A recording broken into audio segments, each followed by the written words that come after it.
play What's My Line?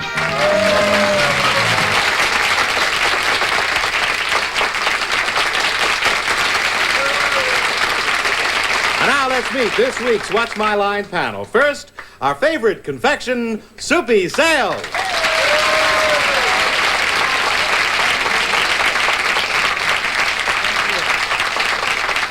Thank you, and thank you, Chet Gould. It's a pleasure to welcome to our panel this week the very distinguished Academy Award actress. Would you please welcome Rita Moreno?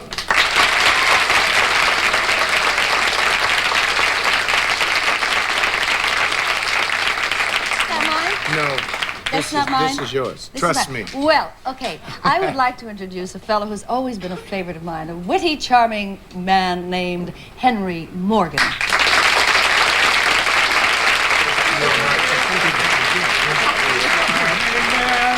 Named Henry Morgan. It is my distinct pleasure to introduce Miss Arlene Francis. And he certainly did.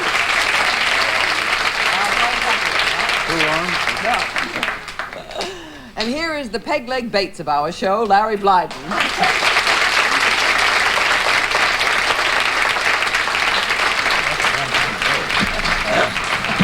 Well, hello, all bodies. Hello, audience. Hi, Larry. Isn't it nice that they came today? Yes, We'd have been sir. here all alone if it wasn't for you. Hello, Soup. Hi, Larry. Hi, Reed. Hi, Larry. Hi, Henry. Hi, Clark. Hi, Arlene. Hi. Well, would our first challenger enter and sign in, please?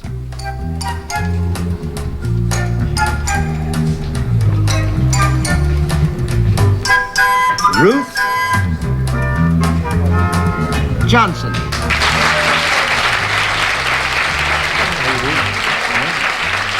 Where are you from? Saginaw, Michigan. Okay, panel, Ruth Johnson is a performer and will show the audience what her line is.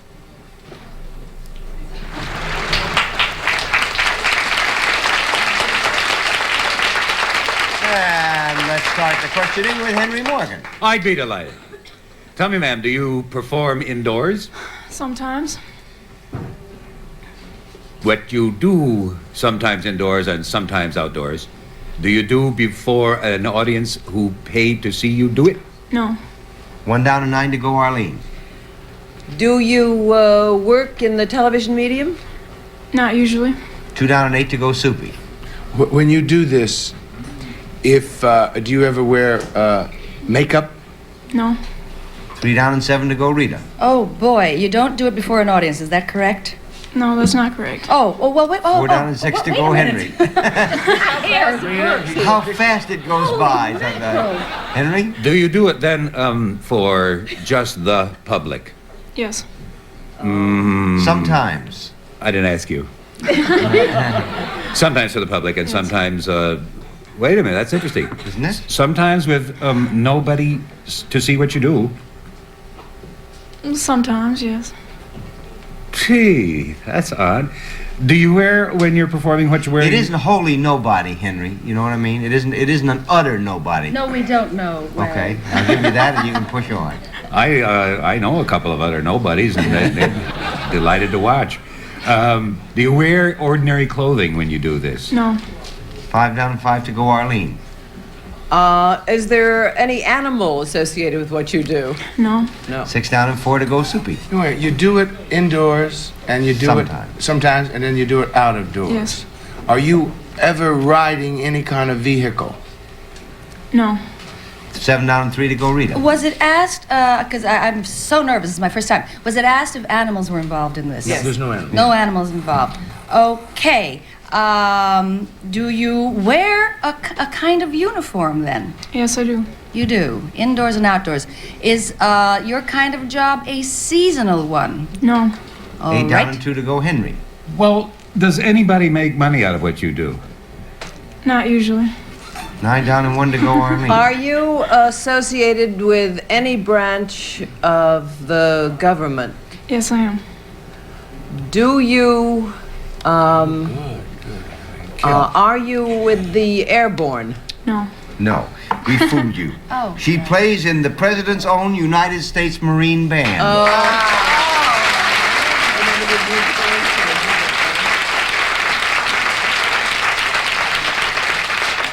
Ruth Johnson is a staff sergeant and is the first woman musician to become a member of the band, and she plays the French horn. How did you get to be a staff sergeant? Is that the rank that goes with the horn? No, everybody comes in as a staff sergeant. In the band? Yes. That's amazing. I didn't know that. You had to enlist in the Marine Corps then? Yes, I did. Now, how did you happen to do that, darling? Well, you're accepted in the band before you. I never enlist. called a Sergeant Darling before. You did what? You're accepted in the band before you enlist in the Marine Corps. Well, did you have to audition for the band? Yes, I did. And your audition was also your enlistment paper? Well, you're accepted and then you enlist. Now, who accepted you to do this? The director of the United States Marine Band. What'd the other guys say when suddenly here you came? Well, most of them were in favor of it. What kind of uniform do you wear? It's basically the same one that the men wear. It's Do you wear a skirt or do you wear trousers? long blue skirt. Are you the only woman in the band? No, we have 3 now. You were the first then, I Yes, guess. I Huh? was. Isn't that amazing? They never had anything like that when I was in the Marine Corps. Now, are you going to be a 20-year man, as it were? Possible. That's really fun. Will you play something for us? I'd be glad to. All right, terrific. Wow. She's going to get her horn, Get her and she's axe. going to play the Chimes of Liberty, which was is now playing there. And so here, accompanied by the entire Marine Band on a recording, is Ruth Johnson playing the Chimes of Liberty, and that's her very own horn, and she's going to play it. Okay, hit it, Ruth.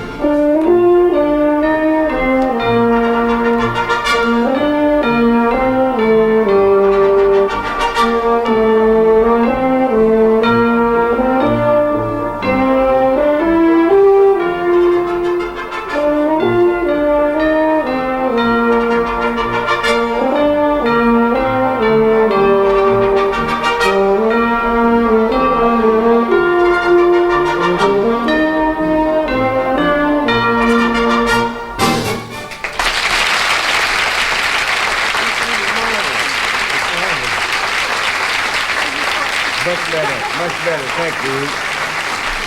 Does this, there's a little lever back here. Is that to raise and lower the pitch? Yes, they all do. And everything comes from these 3 up here. Right. How long you been playing that horn? About 12 years now. You're really marvelous. Thank you. And thank you for playing on What's My Line.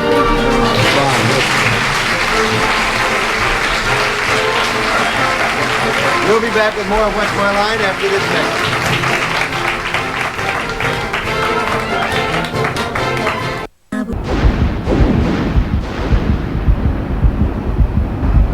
Weeknights, 9:30 Eastern, 6:30 Pacific, only on Game Show Network. Okay, thank you. We're back, Chet, and it's time for our next challenger to enter and sign in, please.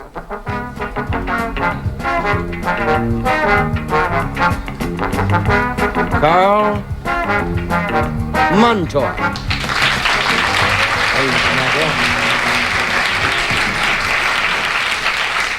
Where are you from, sir? Annapolis, Maryland. Okay, Carl Montour is an expert in something we all do in varying degrees, and we'll show the audience what his subject is.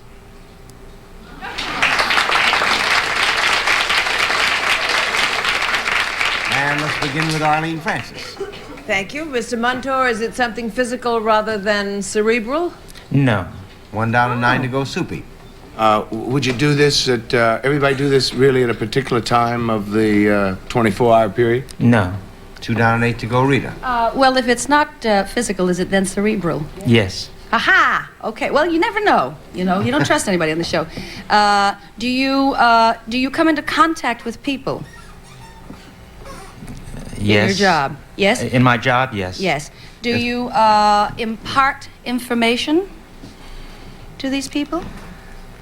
It's a Yes. tough one, isn't it? Yes. You impart information. Well, All what right. we're really looking for is the Yes. activity Yes. that he deals with. The activity. Mm-hmm. Okay. Do you do this indoors? Yes. You Can. sound so uncertain. Can. You can. Can, right. Does that also mean that you can do it outdoors? Yes. Uh-huh.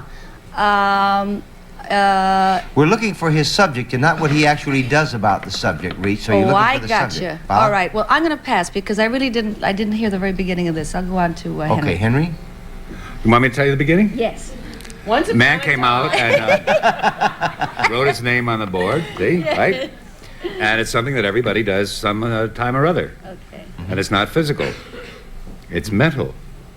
And Gee, so far you've got nothing but yes answers, Henry. No, I'm just talking to myself, that's why. Do you make any money at this?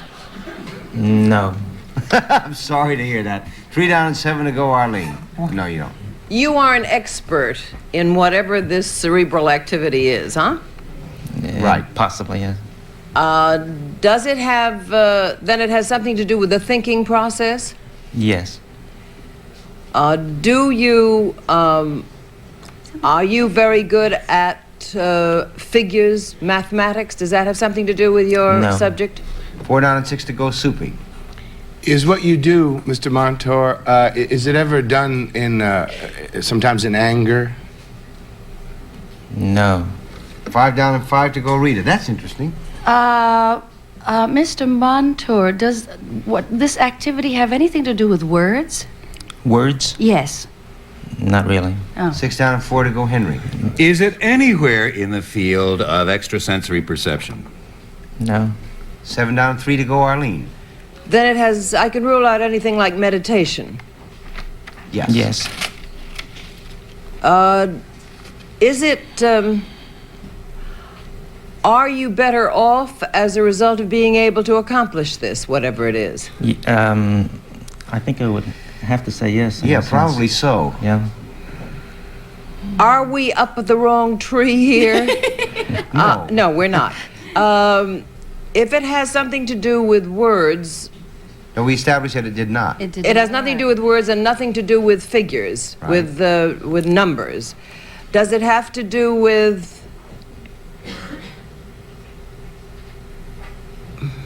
nothing physical? Does it have anything to do with the sleep process? Not really. Not really. 8 down and 2 to go, Soupy. And There's a relation, though. I'll tell you that much. It's a relation because we're just about out of time. really, is it, do mostly people do this when they're in bed? Mostly? Mostly no, but they do 9 it. down and 1 to go, Mostly Rita. no. Well, can I rule out dreams? Yes. Gee, that's too bad. I had all kinds of great theories. I can't think of a thing. I'm really You wanna stymied. pass over Yeah, yeah. Well, I would have, the only thing I can think of that's left is some kind of hypnotism, but you said ordinary people do it too. Yeah. And you would be able to do it lying down, but you don't seem to be too fond of that. That's correct. What? Could we have a conference? Conference, a 10 second? seconds. Hurry up. 1,001, 1,002, 1,000. Oh, he couldn't be an expert in that. No, he couldn't? No, it has nothing to do with it anyway. 1,000. Relaxation? I want to tell you something. All right. I give up. Okay. Arlene, do you give up too? Does it have anything to do with relaxation? Yes. Oh! In a manner of speaking, indirectly. Oh. Indirectly, it has to do with relaxation. Yes. I tell you, I think our time is actually up. That has nothing to do with It has to. It's a shame that you all didn't stay with Soupy because he was on the right track. It has to do with daydreams. I said that to Henry. that. I said that I've got daydreams, and he says, what did he say that you You said? couldn't be an expert on He couldn't be. daydreams. I said, Come on, Wait a minute. All right. Wait a You asked Mr. Montour, was he an expert at this? Yes. And he said yes. Yes. He's an expert daydreamer? No, he's an expert on daydreams, on daydreaming, on the Fantasy process life. of daydreaming. On the process, you'll see what it is in a minute. Oh, my He goodness. teaches management science at the United States Naval Academy, and he's invented a device called the Attention Level Analyzer, which measures the amount of time people daydream. Now, let's go into that for a minute, can we? Wow. Mr. Montour, does everyone daydream? Yes, somewhere between 80 to 90% of the time. They're concentrating, and maybe between 5 and 10% of the time they may be daydreaming. It's impossible to concentrate 100% of the time. So how much is considered allowable generally? It varies, I'd say, somewhere between 10 and 15% for Now, what individual. about the invention? What does it do? Essentially what it does is it glues electrodes onto the head, picks up the brainwave, analyzes the frequencies that are being produced, and if a person is daydreaming past an acceptable limit that they have set, I think I would emphasize that this requires the voluntary cooperation of the people who are involved. If a person daydreams past that acceptable limit, it will sound an alarm. Now, if they continue, for example, if it was a pilot and he continues to daydream, another alarm would come on notifying him that he was in trouble. Okay, we have some film that sort of explains how this works, and we're going to watch it now. Could you roll it, Lloyd, and we'll take a look at the ALA in action. When we pick up the brainwave, we're picking it up on cables into our amplifiers, out of our amplifiers through wires to the oscilloscope, plus to the attention level analyzer equipment. And what we're able to do is to dial in to the equipment. On this side, we're dialing in a 3-second period of time. And on the right side, from the analysis that we were doing before, we noticed that generally there was about a quarter of a second of daydreaming out of each 3 seconds. And so what we will do is to set this time at a half a second. If you, therefore, when I have you start reading again, if you do more than a half a second of daydreaming out of 3, we'll sound an alarm. And what I'll do now is to turn on the various equipments. Okay. Now what I'll start doing is to, I'd like you to continue with the reading, and I'm going to record your brainwaves at this particular time.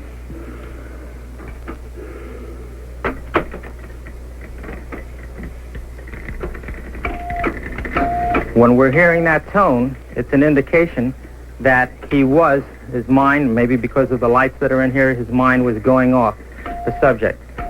Now with the tone reminder, he goes back to his studying. In the meantime, the clock is recycling every 3 seconds, and within a half a second, every time this clock records a half a second, it indicates that he's daydreamed too much in that 3-second period and sounds the tone alarm. In the meantime, what we're doing is we're counting the total number of alarms to him within a 15-second period. At the end of each 15-second period, we're canceling. Notice how this is counting back. If this counts back to 0 from 5 within a 15-second period, then we will sound the second alarm, which is a notification to a third person that, in fact, he is daydreaming too much. And so I think at this point, I'll ask you to stop reading. It's really amazing. Yeah, Henry. Now, for the practical use of this device, what you really are teaching is concentration, isn't it? That's right, allowing the person to know when he isn't concentrating. And then, of course, each person has to be allowed some time for daydreaming. It's really amazing. You know, my mother replaced that whole machine for my father. She would say, watch where you're going, you're all over the road. Thank you very much for being with us on What's My Line. It's fascinating. We'll be back with more of What's My Line right after this message. Show Network.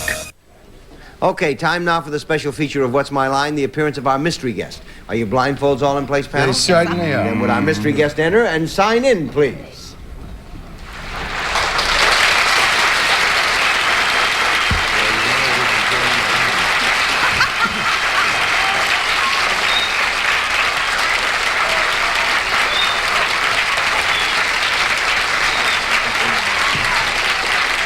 Okay, panel? Okay, panel, we'll go one question at a time. Fate's law prevails. You have about 2 minutes, and let's begin with Henry Morgan. Are you bigger than a bread box? Arlene? You are bigger than a bread box. Are you in the world of entertainment? Soupy? That was... No. Soupy? Sounds like he's talking in a bread box. Okay, now, if he's not in the world of entertainment, would you be in the world of writing? Not really. Rita? Are you in some way related to something in entertainment? Oh, boy, that was a good one, huh? Yes, in a sense. Henry? Are you in the field of sport? No. Arlene? Related to the field of entertainment. Yeah. Why is that funny? Are you behind the scenes? As a I mean, instead of a performer, are you in some activity off stage? No. Soupy? Well, don't get sore. Are you in the field of politics?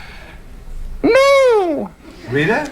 I'm going to pursue my question because it got such a rise out of everyone. Are you then related to someone who is well known? Yeah. Henry? Well, that's sort of interesting. Well, we start from the top. Are you related to somebody in the field of entertainment? Yeah. Arlene?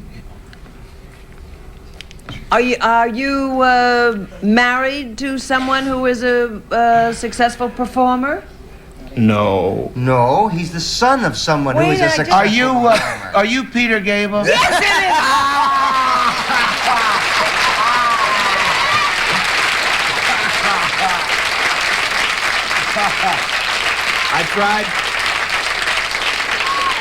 I tried to give you more and more of my voice. I started out with this kazoo here, but I tried to give you just a little bit more each time, and I thought I saw a glimmer behind your blindfold. At the very end, I began to get a little of your lip. Yes. Peter, how did it happen that with the rest of your family in show business you opted out? Is that why? I think in some unconscious sense that may be why. My family never encouraged me to get into it too much. Wouldn't you say, Mom? That's right. We never encouraged him to be in show business, and we never encouraged him to come on What's My Line. Just for the audience's sake, because a great many people probably don't know, what do you do? Well, at the moment I have a research fellowship at the Center for the Study of Law and Society in Berkeley. It's connected with the University of California. And I am chairperson of Berkeley's Police Review Commission, which is a local agency which reviews police policies and complaints against individual police see what officers. can At happen? Berkeley? Listen. In Berkeley, yeah. We have to break away for a minute. Don't go away, Peter. Stay here. We'll be back right after this message. Don't go away.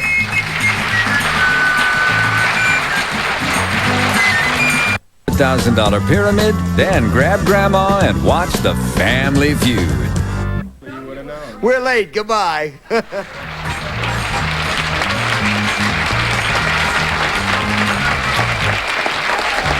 Chet Gould speaking for What's My Line, a Mark Goodson, Bill Todman production. This Francis Gowns by Bonwit Teller.